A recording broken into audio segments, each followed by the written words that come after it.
By the 15th time I found her pristine white BMW blocking my driveway, I already knew how the story would end. With her luxury car flattened into a perfect metal cube at Dale's scrapyard, what started as petty harassment turned into psychological warfare. And by the time I uncovered her secret, the only thing left of her empire was twisted steel. Act 1.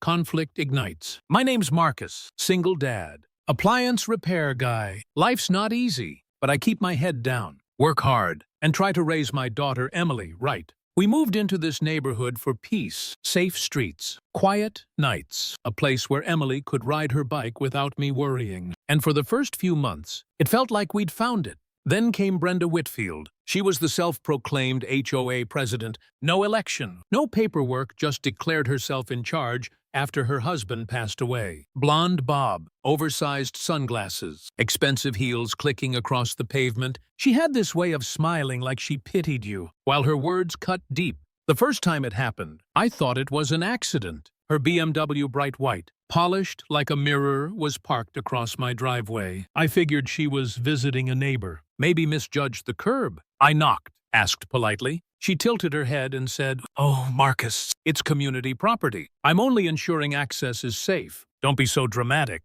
That smug tone, I'll never forget it. From then on, it became routine. Mondays when I needed to get to work. Tuesdays when I picked Emily up from practice. Saturdays when I hauled groceries there it was. Her BMW blocking me in. Perfectly timed. Emily, sharp as ever, started noticing. She whispered one day, "Dad, she's doing it on purpose." I've been recording from my window. My kid, 13 years old, already playing detective. She showed me clips. Brenda parking, checking her watch, walking away with a little smirk. At first, I wanted to laugh it off, maybe ignore it, not give her the satisfaction. But then I noticed Brenda's eyes. Every time she parked, she glanced nervously at Dale's scrapyard down the street. And that's when I knew this wasn't random. Act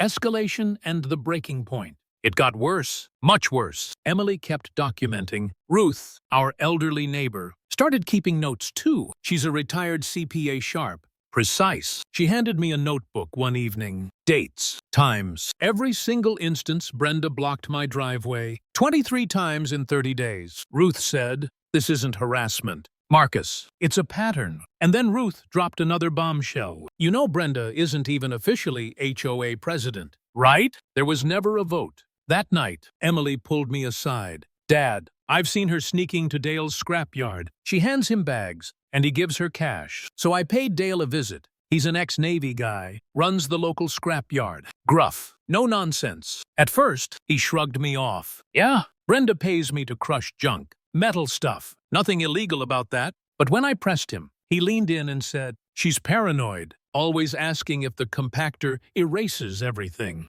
So you might want to keep an eye on her." That made my skin crawl. Then came the night Emily caught Brenda crouching by my truck, slipping something under the bumper. My buddy Jake, who knows cars, checked it out. His face turned pale. "That's a tracker, GPS and audio, professional grade." I sat at the kitchen table that night, staring at the device. My stomach twisted. What had I gotten us into? My truck sabotaged. Emily dragged into this war. Brenda watching our every move. For the first time, I thought about quitting, selling the house, packing up, running. I whispered to myself, maybe she's right. Maybe I can't win this. Emily sat across from me, eyes steady. "Dad, you always tell me bullies get worse if you don't push back. She's not fighting you over a driveway. She's fighting you because she thinks she owns everyone. You can't give in." Her words hit me harder than any punch. I realized this wasn't just about me. It was about the whole street. Ruth had been fined for her roses being too red. Jake got a violation for parking his work van overnight. Everyone was suffering, so I dug deeper. Public records showed Brenda was funneling HOA fees into a shell company,